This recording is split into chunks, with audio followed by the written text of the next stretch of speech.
Hello दोस्तों, my name is Deepak Kumar और आज हमारा टॉपिक है अर्थमेटिक ऑपरेटर्स। तो पिछली वीडियो में मैंने बताया था कि ऑपरेटर्स क्या होते हैं, उसके बाद मैंने बिट वाइज ऑपरेटर्स भी आपको बताया था और आज हम पढ़ेंगे अर्थमेटिक ऑपरेटर्स क्या होते हैं।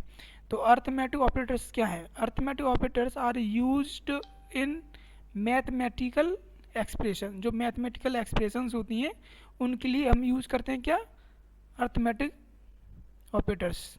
इन the same way that they are used in algebra. जो एलजेब्रा में जो हमारे कैलकुलेशंस होती हैं जैसे प्लस माइनस गुणा भाग, ये क्या होती हैं? सारी एलजेब्रिक कैलकुलेशंस होती हैं। तो जो एलजेब्रिक कैलकुलेशन है वही होती है अर्थमेटिक कैलकुलेशंस। तो हमें जो अर्थमेटिक ऑपरेटर्स हैं वही जो सिंबल्स यूज होते हैं जैसे कि प्लस माइनस, वही क्या है? Arithmetic operators. तो हम एक एग्ज्यूम करते हैं कि हमने माना कि ए एक वेरिएबल है, इसमें हमने वैल्यू डाल दी 10 और बी भी एक वेरिएबल है, इसमें डाल दी 20 वैल्यू। तो हम one by one as example के तौर पर भी इनको देखते चलेंगे। जैसे कि हमारा पहला ऑपरेटर है, क्या है? Addition operators. Addition means add करना वैल्यूज़ को। तो add values on either side of the operator. तो जो ऑपरेटर्स होता है, ये एक वैल्यू ये है, दूसरी वैल्यू ये है और ये क्या हमारा? ये प्लस प्लस क्या हमारा? Operators, addition operators. तो जब हम ए प्लस बी को हम ऐड करेंगे तो कितना आएगा हमारा? 30, क्योंकि 10 प्लस 20 इक्वल टू 30। तो हमारा आंसर क्या आएगा? 30। उसके बाद subtraction. Subtraction right hand operands. Operands means होता है जो वैल्यूज जो होती हैं उन्हें कहते हैं ऑपरेंड्स। और जो ऑपरेटर्स जो जैसे कि प्लस माइनस क्या है? ऑपरेटर्स जो अर्थमेटिक ऑपरेटर्स हैं। तो हमने एज ए एग्जाम्पल देखा ए माइनस बी, तो क्या आएगा हमारा? -10। ए की वैल्यू क्या है? 10। बी की वैल्यू क्या है? 20। तो 10 माइनस 20 तो क्या है हमारा? -10। ठीक। और उसके बाद हमने तीसरा हमारा मल्टीप्लिकेशन ऑपरेटर्स। जो हमारा जो एस्ट्रिक साइन होता है इसको यूज़ करते हैं हम किसके लिए? मल्टीप्लिकेशन के लिए। तो मल्टीपल वैल्यूज़ और either side of the operators, जैसे कि हमने दोनों वैल्यूज लिए ए और बी, दोनों का क्या कर दिया? मल्टीप्लाई। तो ए की वैल्यू क्या थी? 10। बी की वैल्यू क्या थी? 20। तो 10 और 20 इंटू क्या तो क्या आएगा हमारा? 200। ठीक। उसके बाद डिवीजन। डिवीजन लाइक वही जो हम नॉर्मल जो एलजेब्रिक कैलकुलेशंस होती हैं जिसमें हम डिवाइड करते हैं, जो हमें भाग कहते हैं उसको, वही सेम टू सेम है। Divide left hand operands by right hand operands. जो हमारा जो सबसे पहले जो होता है क्या होता है? ये इसमें क्या करते हैं? हम भाग देते हैं। और ये क्या होता है? ए जिससे भाग दिया जाता है। तो ए की बी की वैल्यू क्या आती? 20। ए की वैल्यू क्या आती? 10। तो 20 को 10 से जब हमने भाग दिया तो कितनी बार गया? 2 बार। तो आंसर क्या है हमारा? 2। ठीक। उसके बाद मॉडुलस। मॉडुलस जो होता है ये यूज़ करते हैं हम उसका अपना रिमाइंडर निकालने के लिए। जैसे उससे शेषफल हम जब भी कोई भाग करते हैं तो उसमें जो शेषफल आता है तो उसके लिए यूज़ करते हैं हम क्या? मॉडुलस। ठीक। मॉडुलस ऑपरेटर इस्तेमाल किया जाता है। Return reminder. रिमाइंडर भी शेषफल निकालने के लिए। जैसे हमने बी में हमने क्या लाया? मॉडुलस ऑपरेटर आया। तो बी की वैल्यू क्या आती है? 20। ए की वैल्यू क्या है? 10। तो 20 में 10 से जब हमने डिवाइड किया तो कितना आया हमारा? रिमाइंडर 0, क्योंकि 20 को 10 से जब भाग करेंगे तो क्या आएगा? शेष कुछ नहीं आएगा। तो शेष क्या है? फिर 0। ठीक। अगर कुछ आता है जैसे हम नॉर्मल जो डिवीजन करते हैं तो उसमें जब भी हमारा कोई ऐसी वैल्यूज रह जाती है जो हमारी प्रॉपरली डिवाइड नहीं होती है तो वो क्या होता है? रिमाइंडर, शेषफल जिसे बोलते हैं। ठीक। उसके बाद ये increment. Increment means increase the value of operands by 1। तो 1/1 मतलब जो वैल्यू जो होती हैं जैसे कि बी प्लस प्लस, तो ये क्या है? बी का इंक्रीमेंट। इंक्रीमेंट जो होता है वो 1/1, पहले एक होगा उसके बाद मतलब हर बार क्या होता है? एक वैल्यू ऐड करता है वो। जैसे कि अभी हमारी वैल्यू क्या थी? 20। बी की वैल्यू क्या है? 20। 20 के प्लस प्लस किया तो क्या होगी? 21। उसके बाद अगर दोबारा लगाते हैं प्लस प्लस तो क्या करेगा? 22।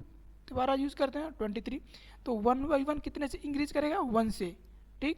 उसी तरह ये क्या है? डिक्रीमेंट। डिक्री मीन्स इसके अपोजिट बिल्कुल। जैसे decrease the values operand by 1, तो ये 1 के द्वारा क्या करेगा? डिक्रीज करेगा वैल्यूज। हमने क्या लिया? We B minus minus. B की वैल्यू क्या थी? 20। तो उसके बाद क्या आया हमारे पास? 19 मतलब 19। ठीक। और अगर दोबारा यूज़ करेंगे इसको तो क्या आएगा फिर? 18।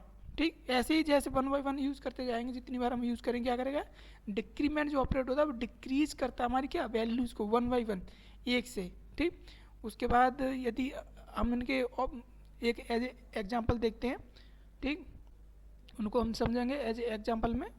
ठीक। एक प्रोग्राम देख लेते हैं इनका। जैसे हमारा पिछला प्रोग्राम था, हमने एक प्रोग्राम बनाया था इसको। ठीक। इसको हम क्या करेंगे? इसको अपना मॉडिफाई करेंगे। ठीक।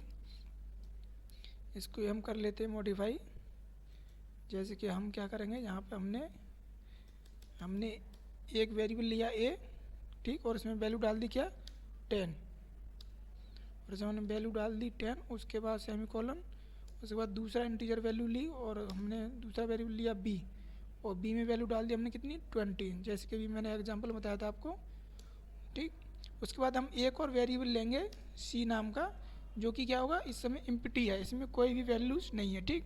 हम इसमें वैल्यूज़ क्या करेंगे, अब अपने ऑपरेटर यूज़ करेंगे, उसमें वैल्यू असाइन करेंगे। जैसे सबसे पहले हम सी लगाया, अपना हम कैलकुलेट करते हैं, सी लगाया और इक्वल टू ऑपरेटर, उसका हम क्या है ए और ये प्लस ये बी, तो हमने क्या यूज़ किया इसमें अर्थमेटिक ऑपरेटर्स, ए प्लस बी, प्लस क्या है यहाँ अर्थमेटिक ऑपरेटर्स। तो इसका काम क्या है, दो वैल्यूज़ को ऐड करना और ऐड करके सी को दे देना, ठीक है। अब इसको हम एक बार प्रिंट करके देख लेते हैं। फंक्शन लगाएंगे प्रिंट है फंक्शन, जो वैल्यूज़ को प्रिंट करने के लिए। उसके बाद हमने अपनी वैल्यू बताएंगे, यहाँ हमारा क्या है एडिशन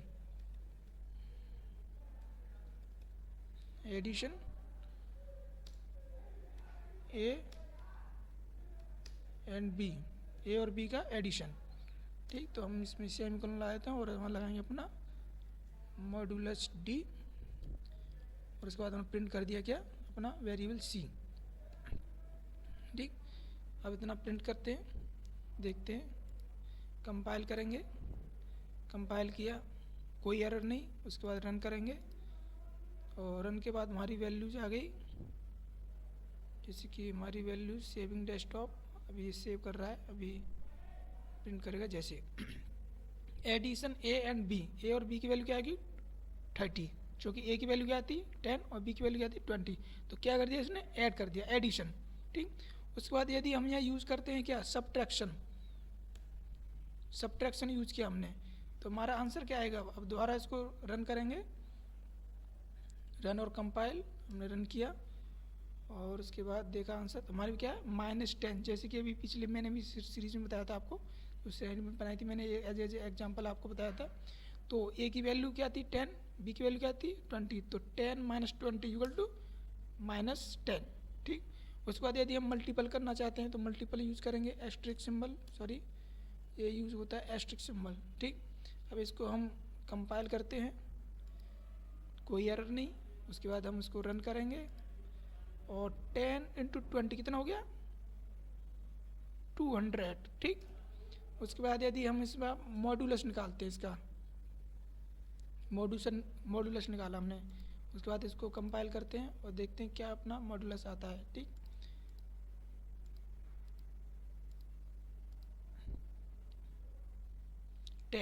अब 10 क्यों आ रहा है इसमें, मॉड्यूलस 10 इसलिए आ रहा है क्योंकि ए की वैल्यू क्या है 10 और बी की वैल्यू क्या है 20, तो 10 को 20 से भाग देंगे तो क्या आएगा 10/6।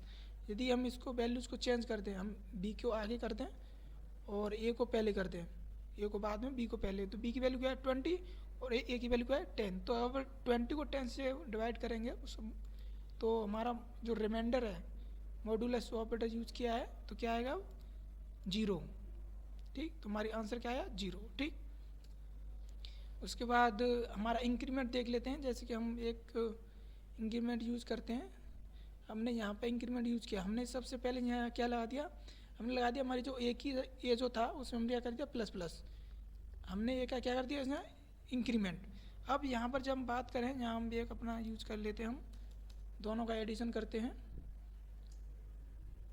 ठीक।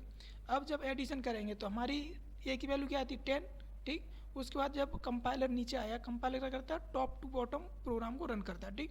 टॉप से स्टार्ट करेगा, रन करता हुआ जाएगा, पहले चेक करता है हेडर फाइल्स, उसके बाद मेन फंक्शन, उसके बाद क्लियर स्क्रीन, अगर क्लियर स्क्रीन है तो स्क्रीन को क्लियर कर देगा। उसके बाद वेरिएबल चेक करेगा, ए वेरिएबल है तो उसने 10 डाल दिया, बी है तो 20, सी में अभी इम्पिटी है तो कुछ नहीं। उसके बाद जब यहाँ हमारा कंपाइलर आया तो उसने क्या दिया A++, तो ए को क्या कर दिया इंक्रीमेंट, इसका हम सेमीकोलन लगा देंगे, सिस्टम कंप्लीट। तो A++, तो ए की वैल्यू अब तक क्या थी 10, अब क्या हो गई है 11, बिकॉज क्या है इंक्रीमेंट, क्या हो चुका है इंक्रीमेंट। अब इसको अगर हम ऐड करेंगे A+B, तो ए की वैल्यू क्या है 11, बी की वैल्यू क्या है 20, ठीक। कंपाइल करते हैं तो हमारी वैल्यू क्या आनी चाहिए 31, ठीक। हमारी वैल्यू आई क्या 31, ठीक। तो ये क्या हुआ हमारा एज होता है क्या हो गया इंक्रीमेंट, ठीक। उसके बाद हम बी को भी इंक्रीमेंट कर देते हैं, बी को किया और प्लस प्लस बी का भी इंक्रीमेंट कर दिया, ठीक। अब इसको दोबारा कंपाइल करते हैं तो हमारी अब तक ए की वैल्यू क्या आती है 11, बी की वैल्यू क्या आती है 20। अब बी की वैल्यू भी क्या होगी 21 और ए की वैल्यू 11, ठीक। तो अब क्या आएगा 32, ठीक। उसके बाद यदि हम इसकी वैल्यू डिक्रीमेंट कर दें, जैसे हमने कर दिया अपना माइनस माइनस, ये क्या था डिक्रीमेंट, तो हमने ए को क्या कर दिया डिक्रीमेंट और बी को भी क्या कर दिया हमने डिक्रीमेंट, दोनों की क्या कर देते हैं एक बार डिक्रीमेंट, ठीक। तो अब ए की वैल्यू क्या आती है 10 और डिक्रीमेंट होने के बाद एक वैल्यू कम हो जाएगी, क्या हो जाएगी उसकी 9, बी की वैल्यू क्या है 20, उसके बाद जब एक डिक्रीमेंट होगा तो क्या हो जाएगी 19, ठीक। तो 19 प्लस 9 तो कितना होता है हमारा 90 प्लस 9 हो जाएगा हमारा, दो कम हो जाएंगे क्या गया 28, ठीक। तो ये थे हमारे अर्थमेटिक ऑपरेटर्स, ठीक। इन्हें बारी बारी से यूज करके देखें, ये काफ़ी यूज किए जाते हैं हमारे जब भी कोई अर्थमेटिक ऑपरेशंस होते हैं, ठीक। जितनी भी अर्थमेटिक ऑपरेशंस किए जाते हैं हमारे प्रोग्राम में